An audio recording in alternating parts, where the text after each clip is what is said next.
We are looking at least 2 tractor trailers and up to a dozen other cars, trucks, and SUVs. Only burned out shells remain from a fiery chain reaction crash and explosion. This is a live look over the scene on the 400 between highways 88 and 89, where the wreckage is being searched right now for more victims. Good afternoon. 2 people are confirmed dead. There are likely more victims in the twisted and burned wreckage following the late-night collision. It is still early in the investigation, but the OPP believes a tanker truck slammed into slowed or stopped traffic. It was a highway horror. One explosion after another, orange flames that were starting to go up into the sky. Firefighters could do little to extinguish the flames because water had to be trucked onto the scene. Daylight reveals the level of destruction. The CTV News chopper above the exploded scene. We are told that at least 14 vehicles were involved in this. It is difficult to see many of them. They melted right into the pavement. The fuel and intense heat has destroyed the road surface. This road is not going to reopen today. The CTV's Tracy Tong is on the scene. This about 6 kilometers south of the Cookstown exit. Tracy. That's right, and we are just standing at an overpass north of Highway 88 where all lanes of Highway 400 remain closed at this time after a devastating fiery crash. Explosions and flames could be seen for kilometers just south of Cookstown last night. Flames were shooting up maybe 200-300 plus feet in the air. It was around 11:30 p.m. when 14 vehicles, including 2 loaded fuel tankers, crashed on Highway 400 north of 88. Witnesses say fireballs and explosions followed.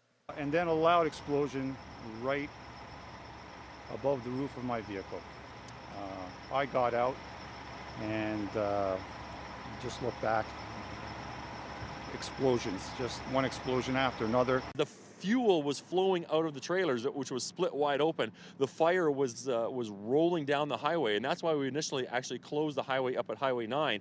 People were running for their lives to not be encompassed by the moving fire.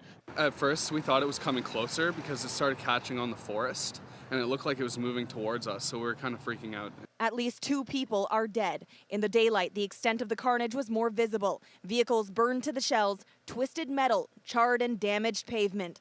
Police believe an earlier collision caused a traffic slowdown, and one of the trucks slammed into a lineup of vehicles. No reason for it to happen. Brake lights and everyone else was slowing, except for the last driver who did not stop, did not see the issue, and now we have multiple dead. Police say there could be more deceased victims as they continue to comb through the scene and investigate the crash.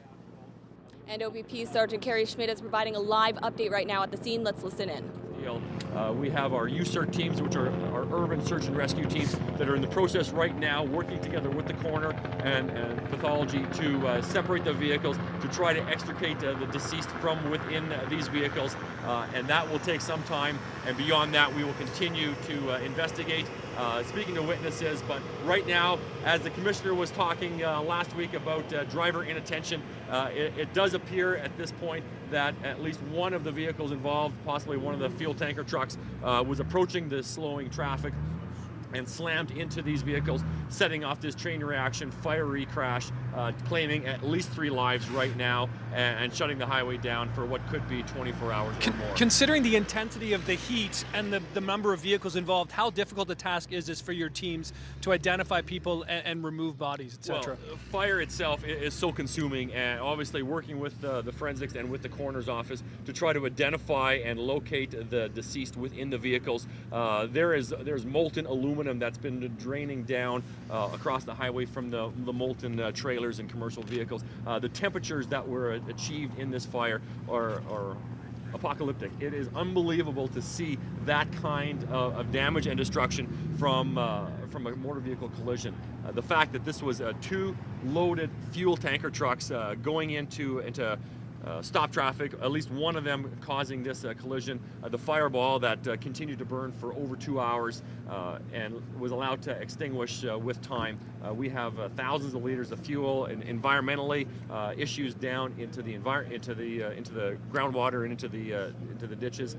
It's going to be a long time. We're going to have our officers continue to speak to witnesses and do what we can here, but it will be a long process and not likely until tomorrow morning before we get get the highway reopened. Last week, the commissioner used the term ticking time bomb to describe transport trucks, and you had two of them, as you just alluded to, packed full of fuel. These literally were bombs on wheels. Well, when you see the damage, when you see the destruction that has happened here in this collision, it is profoundly devastating to see what has happened, and the potential energy that these vehicles have when they're going down the highway, coming into stop traffic and coming into passenger vehicles as well, claiming lives within that crowd. Again, no environmental conditions that we can see right now that would have contributed to it. We're going to look into the mechanical issues as well, but obviously the human factors are something that we're really interested in looking into. I can't tell you whether or not the deceased are the involved vehicles that were at fault, or if they're the victims of other vehicles that were waiting their queue in line. But again, when the commissioner was talking last week about driver inattention, this may very well be another example of that exact scenario playing itself out with absolutely devastating consequences. Sergeant, this is a section of the highway between 88 and 89 that police are called to on a regular basis. Lots of crime. What is it with this section here? Any idea what's going on? Well, you know what? This is not unique to other areas. We've had collisions similar out on the 401, out towards Kitchener, Cambridge, Waterloo, in the Milton area. We've had other crashes similar to this, 400 down by Finch and out by Bowenville and Whitby's area as well. So it's not the highway. It comes down to drivers' attention and drivers' ability to manage their vehicles and to drive accordingly to the conditions. We're not dealing with winter weather. We're not dealing with poor conditions. We're dealing with the dry roads and clear visibility on a dark night where there really is no excuse. You have to be in control of your vehicle and aware of your surroundings and being present. Sergeant, it has been a troubled area.